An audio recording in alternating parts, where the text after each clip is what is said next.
Qué bello tiempo el Señor nos permite vivir. Yo creo que cuando uno se emociona en un culto, en una alabanza, tiene que disfrutar ese tiempo con el Señor. A veces son los momentos que Dios alcanza nuestros corazones, un ratito, y nos toca para darnos cuenta que es tanta la maravilla de su gracia por nosotros. Y qué bueno que hoy ha sido así para muchos, y espero para todos en realidad. Porque hoy vamos a hablar de algo que en general cuando se habla en las iglesias la gente como que se pone reacia, como que creen que este tema no es espiritual. A veces en las iglesias hay temas que la gente cree que no son espirituales, hermano. Y si están en la Biblia son espirituales. Jesús habló mucho de este tema, habló mucho de eso. Y él decía que donde esté vuestro tesoro, allí estará también vuestro corazón. ¿De qué vamos a hablar hoy día? Bueno, estamos hablando de mayordomía, ¿se acuerdan? Hablamos un poco del tiempo, del cuerpo. Hay varios aspectos de la mayordomía que tienen que ver con la administración, a la buena administración. Y hoy día nos toca justamente hablar acerca de los bienes materiales. Hoy quiero dejar para ustedes algunos fundamentos que creo que son bien relevantes respecto a lo que son los bienes materiales. Hay algunos que creerían que hablar de este tema es poco espiritual, como que este tema no tiene que ver con Dios. Y la verdad, hermano, que el Señor Jesucristo tocó este tema un montón de veces porque algo que le pasa al ser humano, algo que es un tema muy en común para muchos, es el tema económico. ¿Cuántos de ustedes, cuando hablamos de economía, se sienten identificados? Levanten la mano. Cuando hablamos de plata, ¿todos entienden lo que es plata? Trabajo, ganancia, pérdida, tener, no tener, ganar, gastar. ¿Todos entienden eso, cierto? El público en general del Señor Jesucristo era gente típica igual que nosotros, que tenían que comer todos los días, que tenían que pagar su locomoción todos los días, que tenían que pagar sus impuestos, que tenían que juntar dinero, que otros iban a pérdida, otros iban en ganancia, otros tenían sus trabajos, y así. El dinero, hermano, es una cuestión de todos los días para todo el mundo, y no solo para nosotros, también lo fue en el tiempo de Jesús. Por lo tanto, este tema de la economía en la Biblia es una cosa muy normal, muy doméstica, no es algo que nosotros podríamos decir, oh, este tema es súper rebuscado en la Biblia, no, este tema es muy normal. Y por eso me gustaría que abriéramos un poco las escrituras y nos diéramos cuenta lo amplio que es este tema, hablando de los bienes materiales. Y ojo, que aquí no hay ningún afán de conveniencia personal, aquí hay un afán de que usted salga ganando. ¿En qué? En el conocimiento.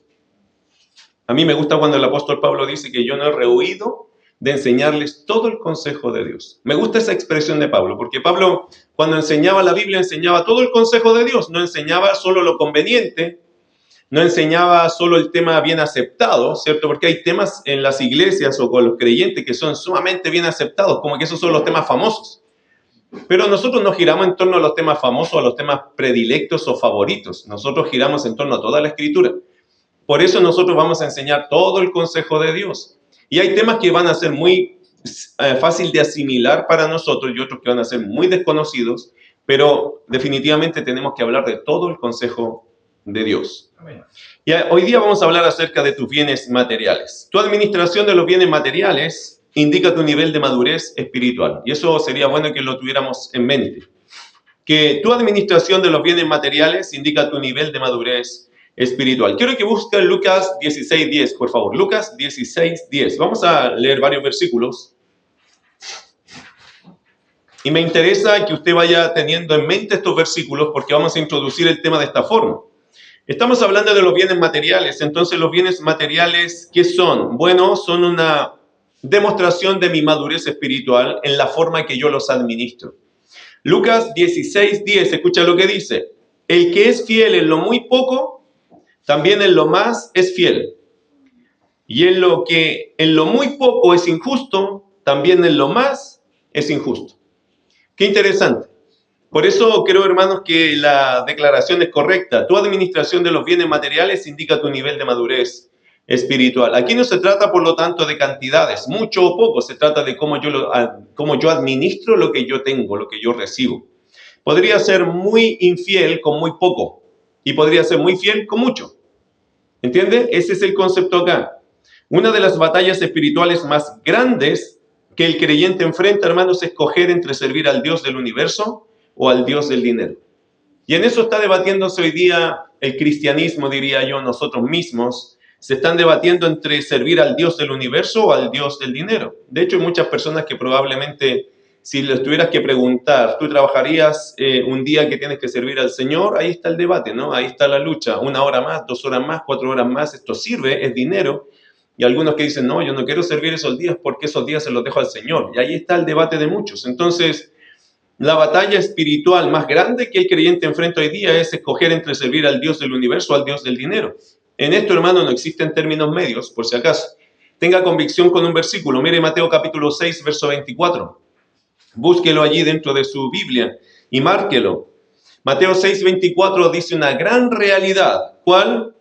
Ninguno puede servir a dos señores. ¿Por qué? O aborrecerá al uno y amará al otro, o estimará al uno, ¿cierto? Y menospreciará al otro. No podéis servir a Dios y a las riquezas. De hecho, en el texto literal diría no podéis servir a Dios y a Mamón. Ustedes saben que Mamón era el dios del dinero, el dios de los recursos. Entonces es interesante eso, que no puedes servir a Dios y a las riquezas. Por eso, hermano, no hay términos medios. O servimos a Dios o servimos a las riquezas. Eso es el asunto. ¿Cómo debemos mirar? Y aquí nos metemos en el tema en general. ¿Cómo debemos mirar este asunto de los recursos o bienes materiales según lo que la palabra de Dios nos enseña? ¿Cómo mirar el tema de los recursos? Pregunta, ¿cuántos acá quieren surgir? ¿A cuántos quieren que les vaya bien? ¿Cuántos? Levante la mano, a ver, yo quiero ver. ¿Quién tiene la intención de ganar más plata? ¿Quién quiere ganar más? ¿Quién no? Ese pastor, ¿para qué pregunta eso? Si ¿quién no? ¿Quién no quisiera un poquito más, cierto? Rockefeller, siempre cuando lo entrevistaban a Rockefeller, le decían, ¿cuánto más quieres ganar? Y él decía, $1 más, $1 más. Siempre quería más. El asunto, hermano, es, ¿hay algún parámetro para decir hasta aquí está bien? ¿Usted se ha hecho la pregunta alguna vez si es saludable tener un límite de ganar dinero? Usted sabe que hay gente que no tiene límites. ¿Cuánto para ti? Quiero que lo piensen nomás, no me lo responda, pero ¿cuánto para ti es suficiente? ¿Cuánto para ti sería suficiente? Segunda pregunta, ¿ya llegaste al suficiente? ¿O ya se te pasó? ¿Pasaste ya al suficiente? ¿O todavía te falta para llegar a tu suficiente? Una vez estaba con un pastor amigo y me llamó mucho la atención lo que él me dijo. Y me encantó lo que me dijo, creo que me ayudó en esos años. Porque él me decía lo siguiente, ¿sabes, Rodrigo? Yo partí con una cantidad de dinero, la iglesia ofrendó, pero hoy, me decía en esos años, yo no le pido nada más a la iglesia porque ya llegué al momento de que esto es suficiente para mí. Y me quedé pensando, en ese minuto se me vino ese pensamiento, ¿cuántas personas tendrán el mismo pensamiento? De decir, hasta aquí está bien, y esto es suficiente, y estoy agradecido, y no necesito más. Usted sabe que la mayoría en la sociedad eso no sería un buen negocio. Por eso, si usted piensa así, usted se sale del comercio. Usted ya no sirve para esta sociedad porque la sociedad necesita que usted crea que necesita más para mantenerte atrapado allí, en el sistema, de las deudas, de las inversiones, de las compras, de las ventas. Si usted llega a un momento que usted dice, no, con esto para mí es suficiente, con esto estoy bien y estoy agradecido, no quiero nada más, usted no es un buen postulante para la sociedad. Porque no, va a dejar de ser consumista, va a dejar de comprarse cosas, va a dejar de invertir, va a dejar de renovar, va a dejar de hacer un montón de cosas. Se sale de lo que es este círculo vicioso que hemos inventado como sociedad. Pero qué interesante es eso, ¿no? Qué interesante es ver esa mentalidad. Bueno, ¿cómo debemos mirar este asunto de los recursos o bienes materiales según lo que la palabra de Dios nos enseña? ¿Cómo lo tenemos que mirar? Primero, el enfoque principal de los recursos que Dios ha puesto en nuestras manos es usarlos para su gloria y para su reino. Vaya a Mateo capítulo 6, versos 19 al 21. Primero, para que vaya poniendo allí algunos fundamentos, el enfoque principal de los recursos que Dios ha puesto en nuestras manos es usarlo para su gloria y para su reino. Mire Mateo capítulo 6, verso 19 al 21. No os hagáis tesoros en la tierra, donde la polilla y el orín corrompen y donde ladrones minan y hurtan, sino haceos tesoros en el cielo, donde ni la polilla ni el orín corrompen y donde ladrones no minan ni hurtan, porque donde esté vuestro tesoro, allí estará también vuestro corazón. Así que si partimos con esto, ¿cuál es el enfoque que Dios nos da a través de su palabra, hablando de los recursos? Es que el enfoque principal de los recursos que Dios ha puesto en mi mano, en tu mano, es usarlos para su gloria y para su reino.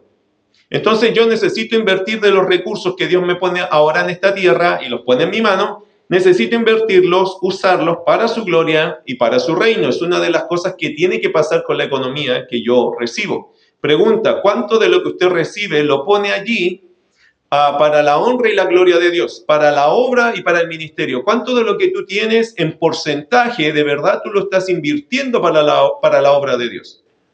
Porque ese es un principio. El texto dice acá, mira verso 19, qué interesante. No os hagáis tesoros en la tierra, donde la polilla y el orín corrompen. ¿Usted sabe lo que significa eso? Interesante versículo 19, donde la polilla y el orín corrompen. Usted sabe que la gente tenía guardados tantos vestidos, los ricos, ¿no? Los que tenían mucho, guardaban tanto sus vestidos y sus cosas que se le apolillaban. No los alcanzaba a usar y cuando los iba a usar eran tantos los que tenían que no alcanzaba a usar esa ropa y esa ropa cuando la venían a usar, la polilla ya se la había comido. Ropa nueva. Usted sabe que antes le echaban a las telas, ¿se acuerdan? Naftalina. ¿Por qué? Porque la naftalina es una cosa química, ¿no? Que aparta la polilla de la ropa, de la tela, para que no se la coma.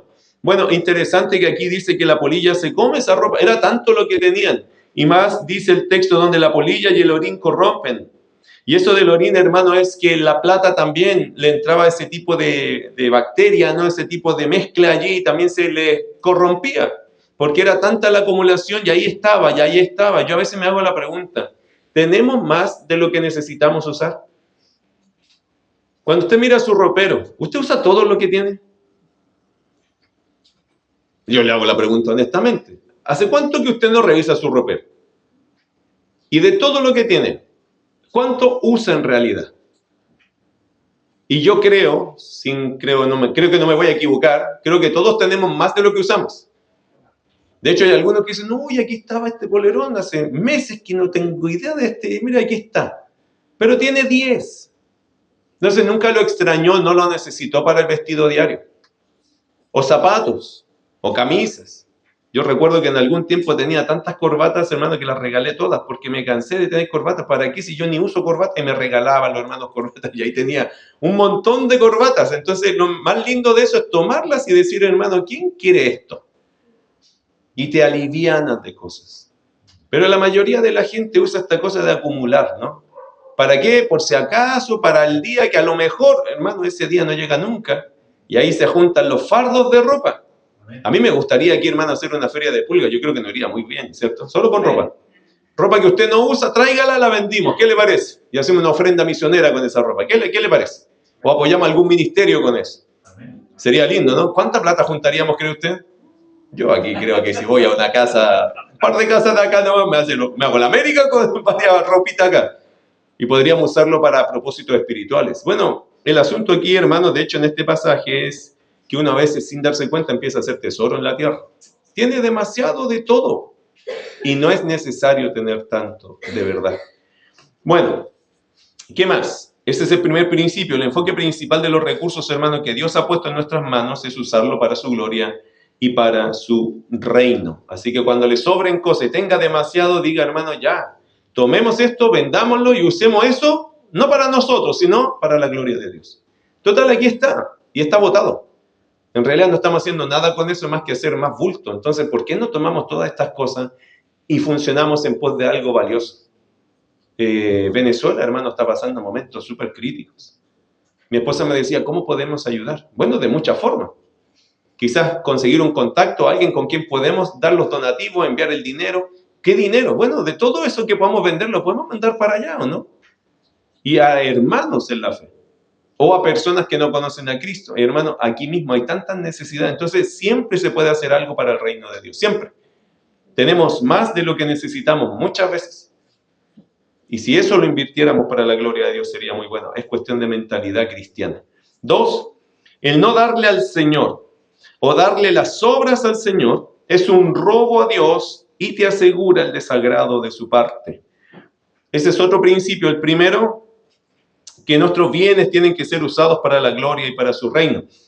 Pero por el otro lado, el no darle al Señor o darle las obras al Señor es un robo a Dios y te asegura el desagrado de su parte. Mire Proverbios capítulo 11. Vaya a Proverbios capítulo 11. Voy a darle algunos versículos que nos ayudan a pensar en esto. Proverbios el capítulo 11, versículo 24 y 25. Escucha lo que dice, me gustan estos pasajes. Dice, hay quienes reparten y les es añadido más. Y hay quienes retienen más de lo que es justo, pero vienen a pobreza. Qué raro, ¿eh? ¿Por qué el que junta no tiene más que el que reparte? Mira versículo 25. El alma generosa será prosperada. Y el que saciare, él también será saciado. Allí está, hermano, el principio. Por eso la gente que retiene más de lo que es justo viene a pobreza. Y las personas que retienen lo justo y comparten de lo demás y reparten de lo demás vienen a generosidad. Saben tener, porque no acaparan todo, sino que son capaces de compartir.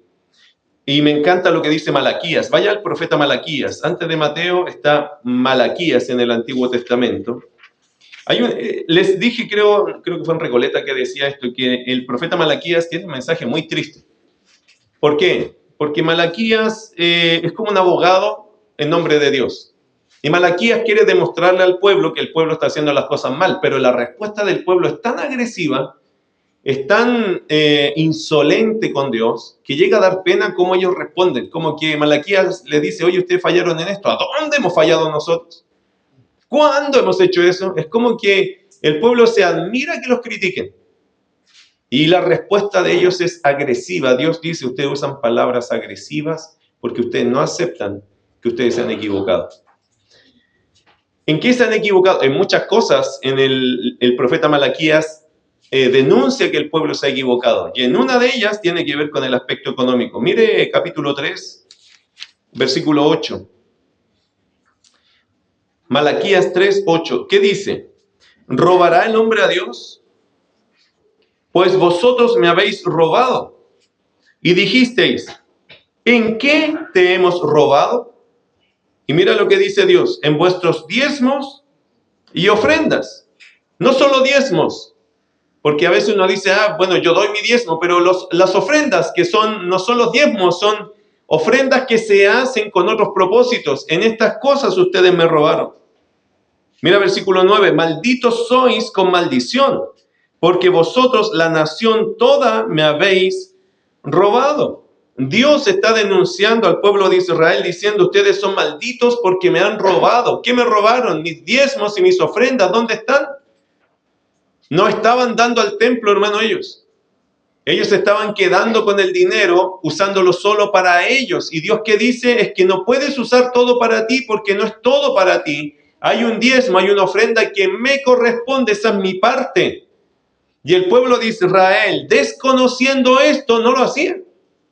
No le daban a Dios ese diezmo, esa ofrenda. En realidad, hermano, los judíos se han sacado la cuenta, ellos en todas las ofrendas que daban más o menos el 34-35% de su 100%, por si acaso. Entre todas las ofrendas que se juntaban, si usted les sumaba, ellos daban no el 10, ellos daban como el 33-34%. Era mucho más que un 10.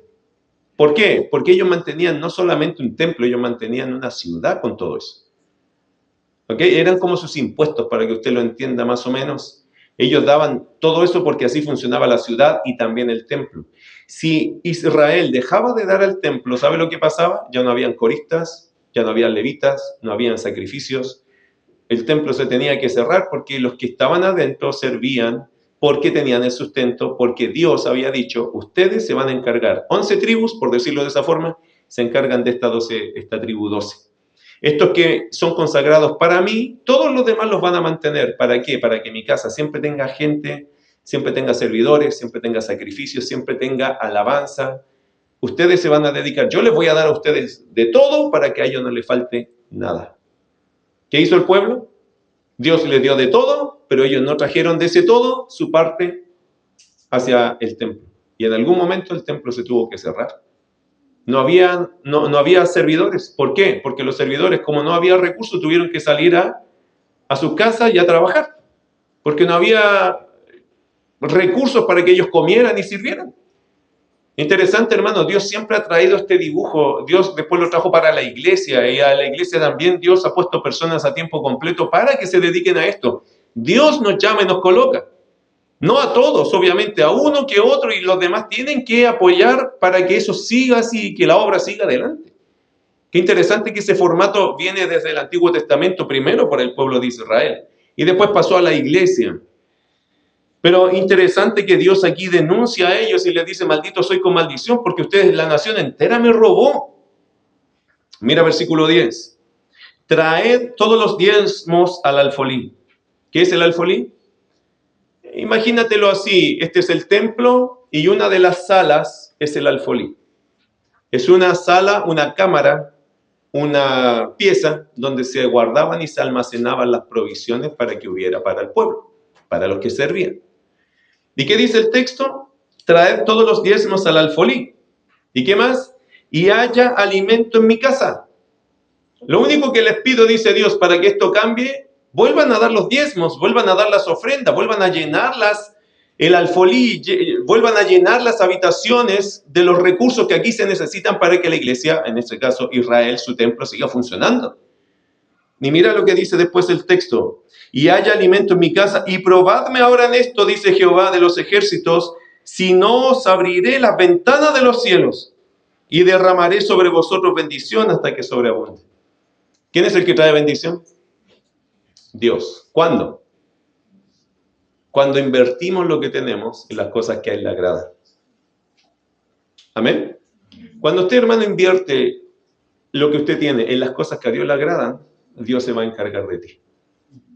Yo por eso digo: preocúpate de las cosas de Dios y Dios se va a preocupar de tus cosas. Y así lo hizo con Israel, y Dios le dice: probadme. Hermano, a Dios no se le prueba, a menos que Dios mismo diga: pruébame.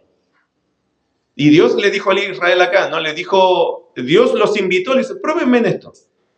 Ustedes hagan esto y pruébenme a mí, si es que yo no los voy a bendecir. De tal forma que hasta les sobreabunde. Interesante, hermano, que a veces uno dice: bueno, yo no le voy a dar a Dios con interés. Es verdad, no somos interesados, no deberíamos, ¿cierto? Pero Dios no necesita que usted sea interesado, solo que camine por fe y Dios lo va a bendecir. Una vez un hombre, escuchando un sermón así, estaban justo en una iglesia, en una construcción. Y él sintió del Señor que tenía que regalar la camioneta que tenía. Escuche bien la historia porque esta es real. Y miró sus llaves y dijo: ¿en serio, Señor? Mientras estaba el pastor ahí hablando de las necesidades que iban a ampliar un templo. Y terminó el culto. Era iglesia bautista, por si acaso, no se asuste. Y bajó el pastor y el hermano le dice: pastor, ¿sabe qué? Aquí está la llave de mi camioneta. Y el pastor dijo: pero ¿y para qué las quiero yo? No, es que usted se la tiene que llevar porque el Señor dijo que se la teníamos que regalar. Y el pastor dijo: no, hermano, no me meta en problemas a mí, esto es un tema que no tiene que ver conmigo. Pastor, dice, esto es del Señor. Él me dijo claramente: regala tu camioneta. Hermano, el hermano sale por la puerta allí y lo llaman de su empresa. Y lo llama el jefe. ¿Y sabe lo que le dicen? Has salido como el mejor trabajador de la empresa y te tenemos un regalo, una camioneta nueva. Mañana te la vamos a entregar. ¿Y es un testimonio real? Ahora, no quiero que usted me esté ahí con su llave después: pastor, ahí están las mías, y salga corriendo a ver si me llama alguien. No creo que funcione así, hermano. Pero el punto es: ¿hasta dónde yo estoy dispuesto a obedecer? ¿Cuáles son los límites que yo le pongo a Dios para que Él tome de mí lo que quiera? Porque cuando decimos que todo es suyo, ¿acaso no todo es suyo? Interesante, hermanos, y yo con eso quiero decir algo. Nunca haga algo que Dios... no haga nada que Dios no ponga en su corazón. No lo haga porque alguien se lo dice. Hágalo porque Dios se lo dice. Porque también está la otra historia, ¿no? Del abuso económico. Una vez otro pastor en otra iglesia, de otro lado, Haciendo un sermón así, se baja y le dice, hermano, el Señor me dijo que usted me tenía que pasar todo su sueldo. Y el hermano lo queda mirando y dice, pastor, qué extraño, porque a mí el Señor no me ha dicho nada. No haga nunca algo que Dios no le haya dicho a usted. No vaya dando pasos por el hombre que está delante. Porque eso sería un error, creo yo, hermano. Usted lo que tiene que hacer, los pasos de fe que usted debe dar, son las cosas que Dios habla a tu corazón. Eso es lo más seguro. Porque puede caer en manipulación, puede caer en emocionalidad, y no es la idea. La idea es que usted, en el área económica, Señor, esta es mi vida, esto es lo que tengo, esto es lo que soy, ¿qué quieres de mí? Y Dios que hable contigo y te ministre a ti, no es que sea a través de otro, aunque te vamos a leer la palabra, es el Espíritu Santo que tiene que hablar a tu corazón. Pero yo sí lo animo a algo, déle libertad al Señor para que le hable. Créale al Señor también. Porque hay algunos, creo yo, que a veces están atascados en cierta área económica porque hay algo allí que quizá el Señor quiere derribar alguna barrera. Y quiere ayudarte a caminar por fe. Y quiere demostrarte no que hay plata, no hay plata, sino que tengo un Dios grande que Él me sostiene. Porque, hermano, el dinero no te puede llevar a plata, te tiene que llevar a fe. Si eres creyente, el dinero te tiene que llevar a caminar por fe. El dinero no es el punto.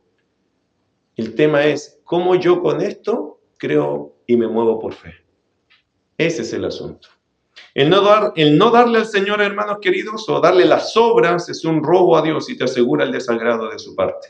Tercera verdad, hablando de la economía. Tu motivo primordial al dar debe ser tu amor y compromiso con el Señor. Vaya a 2 Corintios, el capítulo 8.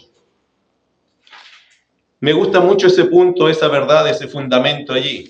Tu motivo primordial al dar debe ser tu amor y compromiso con el Señor. 2 Corintios capítulo 8, lo que leímos delante, dice, asimismo, hermanos, os hago saber la gracia de Dios que se ha dado a las iglesias de Macedonia, que en grande prueba de tribulación, la abundancia de su gozo y su profunda pobreza, abundaron en riquezas de su generosidad. Lo primero que tienes que entender acá es el contexto de esta iglesia. Estas iglesias, las iglesias de Macedonia, ¿qué dice el texto? ¿Cuál era su característica?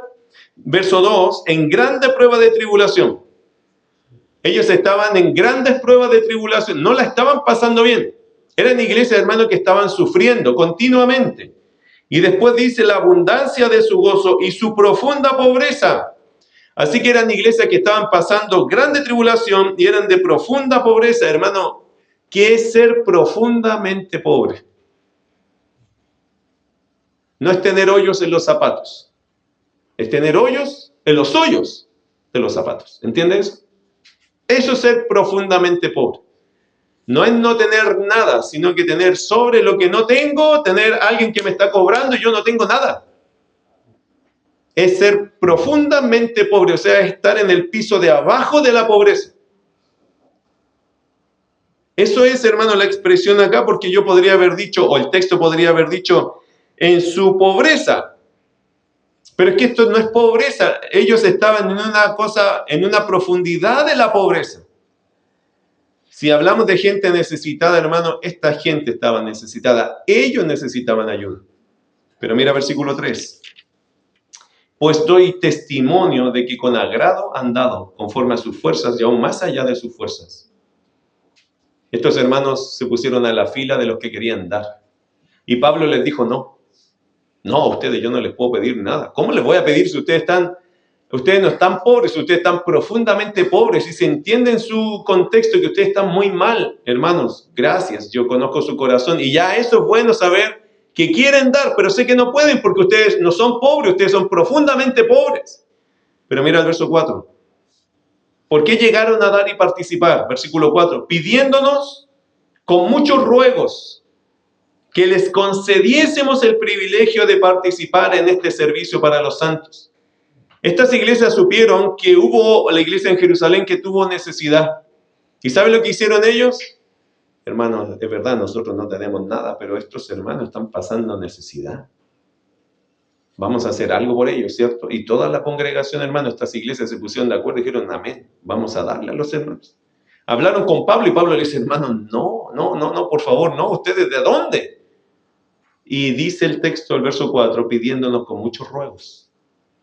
Convencieron a Pablo por amor que los dejara participar. Pablo, no te metas en nuestros bolsillos. Es que, hermano, yo los veo, no tienen nada. Una vez un pastor fue a Cuba. Este pastor fue, bueno, hasta el día de hoy va a Cuba. Él fue impresionado por el amor de los hermanos en Cuba. Usted sabe que en Cuba a uno le dan 2 panes al día o un pan al día. Un pan al día. Por gobierno le dan un pan al día. El pastor no sabía eso y todos los días el pastor tenía un pan ahí en el desayuno. Y cuando el pastor ya se venía, él supo esa realidad y él asoció esto. ¿Y este pan? ¿Y sabe de quién era ese pan? De un hermano que había decidido no comer pan por dárselo al pastor.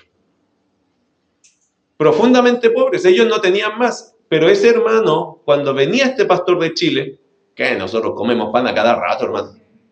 Nosotros no, él no iba a echar de menos el pan por 10 días, ¿entiendes? Porque somos chilenos, o sea, el chileno, pero siempre tuvo un pan allí. Y después este pastor supo que hubo un hermano que sacrificó su pan todos los días. Es decir, en el fondo, hermano, la comida del día, su desayuno. Lo sacrificó para que ese pastor no le faltara el pan todos los días. Cuando uno vive una realidad así, claro que da gracias por hermanos que son profundamente pobres, pero ¿sabe qué? Como dice el punto acá, tu motivo primordial al dar debe ser tu amor y compromiso con el Señor. Si tú amas al Señor, hermano, dalo. Pero dalo por amor al Señor, por compromiso al Señor. Estos hermanos se comprometieron, mira, el texto lo dice, versículo 5, y no como lo esperábamos, sino que a sí mismos se dieron primeramente al Señor y luego a nosotros por la voluntad de Dios. Entonces ellos, ¿a quién se dieron primero? Al Señor. Ellos dijeron, nuestra vida es del Señor, Él nos ha dado todo, amamos al Señor. Que nosotros podamos dar algo de nosotros, que podamos negarnos algo, da lo mismo. Ellos estaban motivados a dar, no les importaba más porque el Señor los había hecho ricos a ellos, en Cristo. Otra razón importante allá, hermano. Conténtate, otro fundamento. Ya hemos visto 3. Primero, el enfoque principal de los recursos que Dios ha puesto en nuestras manos es usarlos para gloria, para su gloria y para su reino. 2, el no darle al Señor o darle las obras es un robo a Dios y te asegura el desagrado de su parte. 3, tu motivo primordial al dar debe ser tu amor y compromiso con el Señor. Y 4, conténtate con lo que tienes. Amén. ¿Usted es feliz con lo que tiene? Gracias. Voy a preguntar otra vez. ¿Usted es feliz con lo que tiene? Amén. Es que a lo mejor tiene mucho y si tuviera nada, si tuviera poquito, ¿sería feliz con menos?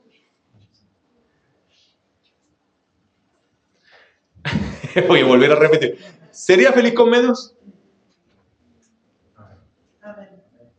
Es que bueno pensarlo, ¿ah? Porque algunos dicen, no, yo soy feliz. Claro, pero hermano, es que hoy día a lo mejor tiene lo que nunca tuvo. ¿Y si tuviera menos? ¿Sería feliz igual?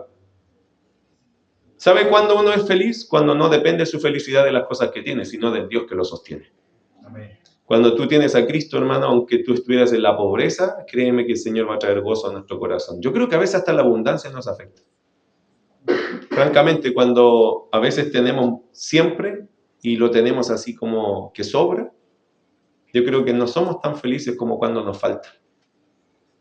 Yo me recuerdo de mis hijos, hermano, cuando eran chicos.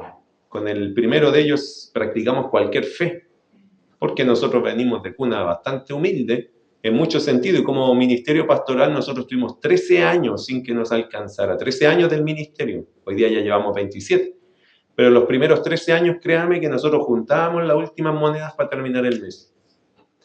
Recuerdo que hay una iglesia en Estados Unidos que supo de nosotros y nos mandaba una ofrenda, y yo tuve el privilegio de ir a darle las gracias un día allá. ¿Por qué le fui a dar gracias? Porque esa plata que ellos mandaron con fidelidad por como 5 años en el tiempo que nosotros no alcanzaba, fueron los cumpleaños del Benja, las zapatillas del Benja, la salida extra para los chicos, era la hamburguesa que se podían comer. La parte divertida, entretenida de la salida era gracias a esa ofrenda. Amén. No era porque nosotros teníamos, sino porque alguien, el Señor de allá de Estados Unidos, nos mandaba ofrenda para que a nosotros no nos faltara. Hermano, nosotros vivimos 13 años así, trabajando por aquí y por allá, haciéndolas todas para que hasta que la iglesia entendiera que el pastor quería servir al Señor y que había que sustentarlo dignamente. Eso no nos pasaba por 13 años. Entonces yo entiendo bien este asunto, hermanos, de contentarse.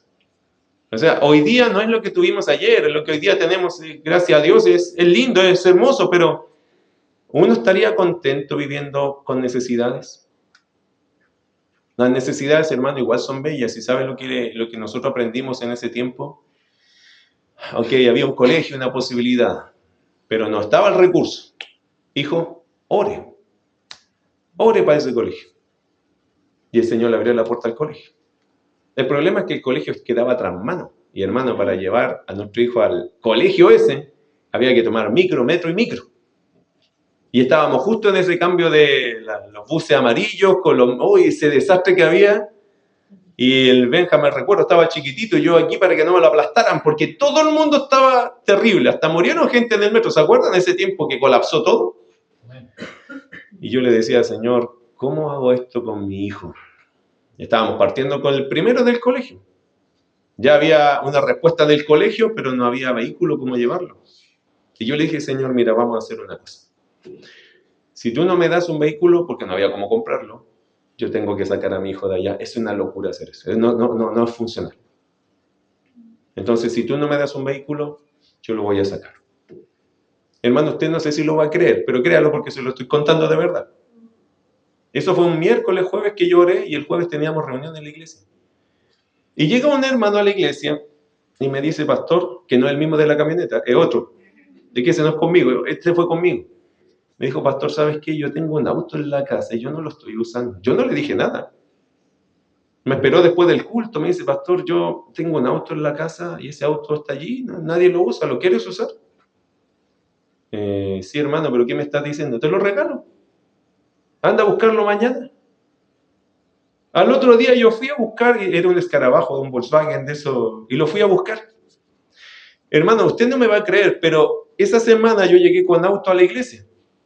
Y el domingo que llegó con el Volkswagen, llega otra hermana y dice, ¿de quién es ese auto? Y alguien le dijo, del pastor, alguien se lo regaló. Pues ya, te saque de jueves a domingo, vuelan las noticias. Pues ya todos sabían que el auto era de un regalo y todo. Y la hermana dice, pucha. Y otro le pregunta, ¿por qué? Es que yo traía mi auto para regalárselo al pastor. Tuve 2 autos para regalar. Yo quería el otro, sí, pero bueno, no importa. Pero hermano, eso me conmovió. Es que yo vi a Dios diciendo, ese hijo tuyo tiene que estudiar ahí. Y así fue. Después entró el otro. Y me pasó lo mismo. Y siempre pruebas. Yo decía, Señor, yo los tengo que sacar. No me los saques de aquí. Yo vi al Benja, al Martín y a la Amanda. Siempre Dios los sostuvo allí. ¿Cómo, hermano? Yo no tengo idea. Pero Él abrió siempre las puertas y les proveyó por cada... Yo tengo los testimonios, mi esposa tenemos los testimonios de cada uno de estos pollitos que entraba y decíamos, ¿cómo vamos a hacerlo ahora? Y el Señor como que nos decía, no te preocupes, yo voy a sustentar todo esto. La gente nos miraba diciendo, oye, usted tiene los 3 hijos, sí, pero no tenga lo más que claro que esto no tiene nada que ver con nosotros. Esto tiene que ver con Dios. Siempre es Dios, hermano. Pero aprendimos en esos años que había más necesidades a tener contentamiento. Yo lo animo a usted, hermano, esté contento. Cuando las cosas no estén así, que florea, que sea mucho, que haya re poco, que a veces no haya nada, son lindos tiempos. Porque tú puedes vivir de esa mano todos los días, como que cae el maná. Y cayó el maná, comiste, gloria a Dios. Y es una cosa fascinante. Llegará el momento que quizás no te falte. Amén. Tienen que llegar también esos momentos cuando uno llega a tierra prometida y hay abundancia. Tiene que llegar el momento. Anhélelo, espérelo, pero cuando no esté ese momento, viva contento porque Dios te está probando en el camino. Dios solo está probando tu carácter. A ver si puedes ser feliz solo conmigo y con lo que yo te dé. ¿Se acuerda de Elías? Que Dios le mandó cuervos y le mandó comida con cuervos. Elías podría haber dicho, Señor, yo soy profeta. ¿Me ocurre mantenerme así? No, Elías, hermano, ¿qué dijo? Así Dios me querrá sustentar, así tendré que vivir. Hombres sujetos, obedientes, que disfrutaron el proceso. Después, hermano, viene la abundancia, viene la prosperidad de Dios. Gloria a Dios por eso. Dios lo hace de esa forma. Pero mientras no pase eso y todavía haya necesidad, Dios quiere verte contento. ¿Puedes estar contento a pesar de que no tienes todo lo que tú quieres? Si eso es así, estás logrando bien, hermano, estás cumpliendo bien tu meta. Bueno, conténtese. Mire Filipenses capítulo 4, y aquí ya vamos a cerrar el estudio. Filipenses capítulo 4. Versículo 11 al 13 dice así: no lo digo porque tenga escasez, pues he aprendido a contentarme, dice el apóstol Pablo, cualquiera que sea mi situación. Me encanta este versículo, hermano, me fascina lo que Pablo era. Mira verso 12. Sé vivir, hermano, esto un día me golpeó, pero entre los ojos un día. Después le cuento ese testimonio, ya mucho le hablé de mí hoy día, no me importa tanto eso, pero a veces se lo cuento así para acercarle a usted la realidad, porque es la realidad de todos nosotros. Mira el apóstol Pablo, verso 12, sé vivir humildemente y sé tener abundancia. ¿Nota los dos extremos de la vida acá? Yo le hago una pregunta, ¿usted sabe vivir humildemente? Ahora le hago la otra pregunta, ¿sabe tener abundancia? Yo creo que es más difícil tener abundancia que vivir humildemente. ¿Por qué? Porque he visto más esto, que cuando la gente tiene abundancia se endeuda más, gasta más y vota más que cuando no tiene. Cuando viven humildemente, como que son muy buenos administradores, pero no vaya que venga mucha abundancia y empezamos a gastar y al final terminamos peor que cuando no teníamos nada. Hermano, el apóstol Pablo, ¿qué dijo? Yo sé, ya aprendí, ese es el concepto, yo aprendí a vivir humildemente y ya aprendí a tener abundancia. Ojalá que eso sea nuestro testimonio también. Yo ya sé tener y sé no tener. Ya no me afecta el tema de tengo o no tengo. Ya aprendí que a veces va a ser humilde y a veces va a ser con abundancia. Mira verso 12. En todo y por todo estoy enseñado, así para estar saciado como para tener hambre.